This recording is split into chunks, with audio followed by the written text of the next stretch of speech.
Bonjour et bienvenue dans la chaîne de Mathématiques Sciences. Aujourd'hui, je vais vous expliquer une nouvelle vidéo, qui est une vidéo donc tout simplement pour les premières en spécialité mathématiques.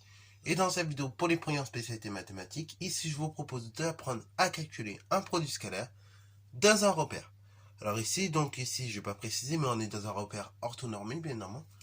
Et donc on donne un certain nombre de points avec leurs coordonnées. Donc, du coup, c'est parti mon kiki. Donc, on donne le point A, de coordonnées 7, 4. B de coordonnées moins 3, 2. C de coordonnées 3, 4. Et D de coordonnées 0, moins 2. Calculez le produit scalaire suivant, donc BC scalaire D1. Donc je vais mettre la vidéo en pause pour réaliser cet exercice et ensuite on va tout simplement corriger. Sur ce donc, correction. Alors bon, ici il s'agit de calculer le produit scalaire BC scalaire D1. Bon, pour ce faire, là, en état, je ne peux pas le faire.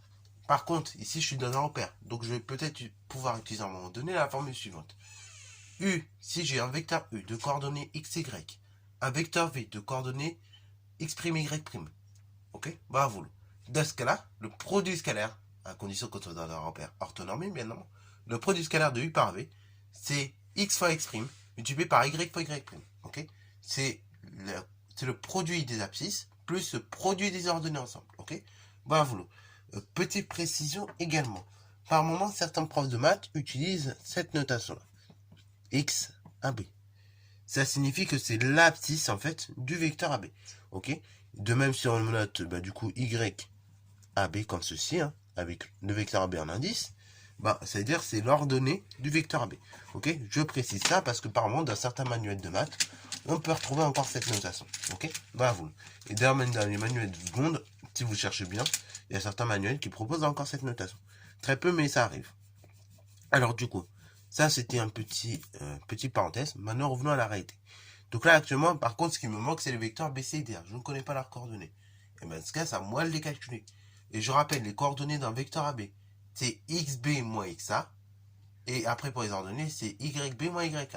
Pour un vecteur BC, les coordonnées du vecteur BC, ça sera donc XC moins XB. Et en ordonnée, ce sera YC moins YB. Équivaut à vecteur BC qui a pour coordonnées, donc XC, on a vu, c'est 3. XB, c'est moins 3, donc ça veut dire que c'est plus 3. YC, pour les ordonnées, c'est 4. Après, pour l'ordonnée de B, c'est 2, donc c'est 4 moins 2.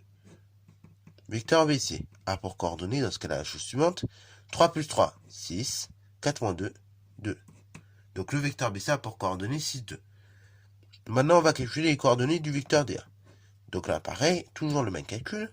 Donc ce sera XA moins XD, YA moins YD, équivaut à vecteur DA qui a pour coordonnées.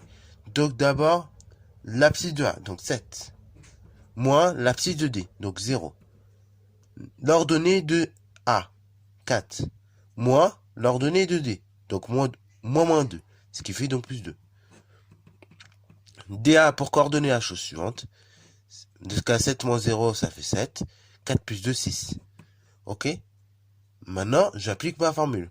Donc, BC scalaire DA, c'est le produit des abscisses XX' par le plus le produit des ordonnées YY'.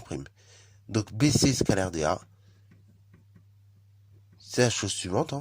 Donc, c'est 6 multiplié par 7 plus 2 multiplié par 6. 6 fois 7, 42, plus 2 fois 6, 12. Ça fait 54. Donc, produit scalaire de BC par D1. Donc là, bien évidemment, on n'est pas sur des vecteurs collinéaires. Le produit scalaire est différent de 0. Ok, voilà. Donc sur ce, c'est la fin de cette vidéo. J'espère qu'elle t'a plu. Si c'est le cas, n'hésite pas à la liker, commenter et bonne à toi en mathématiques et en sciences.